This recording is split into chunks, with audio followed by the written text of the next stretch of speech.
Kalingap dance, dance, dance, dance, dance. Team Kalingap dance. Hello mga mom and sir! Welcome po kayo sa aking channel, ang Mom Flourish Channel.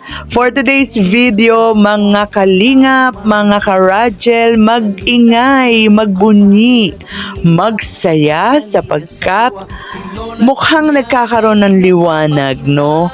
Ang pag-iintay ng mga fans ng Rajel o ng mga Rajel supporters kasi sa live ni Kalinga Prab ay napaka-positibo naman niyang sinabi na pwede naman niya i-vlog o sa channel niya mapanood ang Rajel.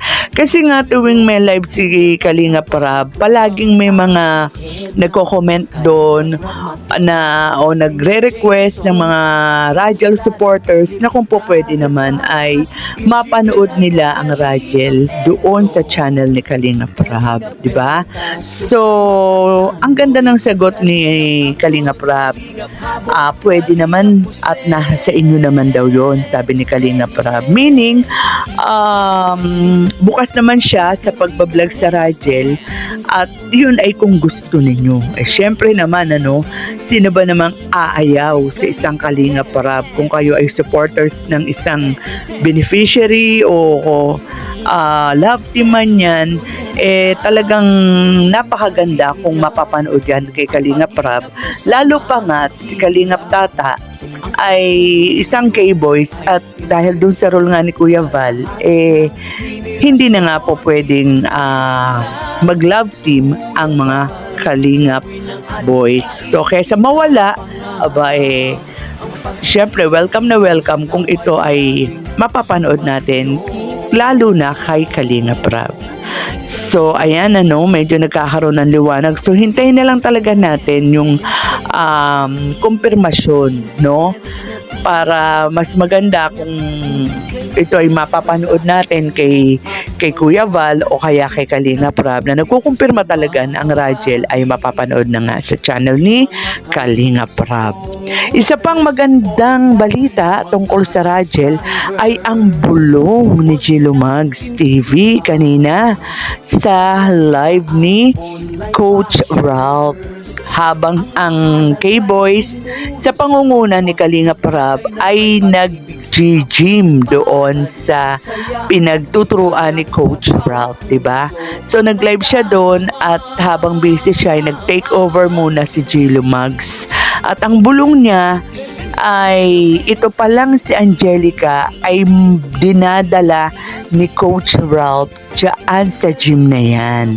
So ibig sabihin kahit off-cam talagang magkasama si Coach Ralph at saka si Angelica.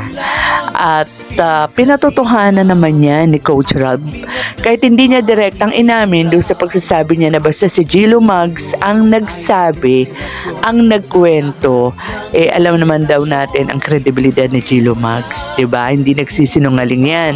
So ayan mga Karajel, dalawang magagandang balita ang hatid natin sa inyo, no?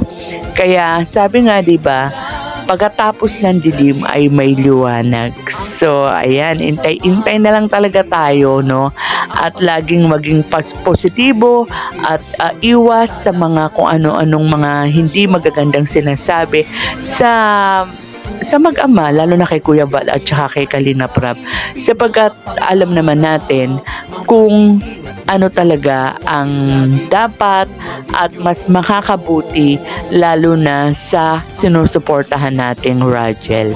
So anong bali mangyayari kay Kalinga Tata raw kung halimbawa nga tuluyan ng kay Kalinga Prab mapanood ang Rajel? Well, ako ang sa tingin ko dyan ang mangyayari kay Kalinga Tata parang katulad na rin kay Dr. Love, diba? At kay Bobby TV 143, kumbaga siya yung magiging founder ng Rachel, 'di ba? So, andyan pa rin si Kalingap Tata, maybe katulad nga nung ginagawa ni Dr. Love, 'di ba? Tsaka ni na Bobby TV 143, nakakapag-vlog pa rin siya o sila doon sa mga love team na kanilang, kumbaga kung sila nga yung mga founder. So, hindi pa rin naman tuluyang mawawala sa eksena ng Rachel si Kalingap Tata. So, ayan po, hanggang dito na lang po muna ang ating kwentuhan. Kung hindi pa po kayo nakaka-subscribe sa aking munting channel, please pakisubscribe naman po at pakilike naman po kung inyong naibigan ang ating kwentuhan sa araw na ito. So, bye-bye na po, mag-ingat po tayong lahat, and God bless. Kaya nga naghihirap.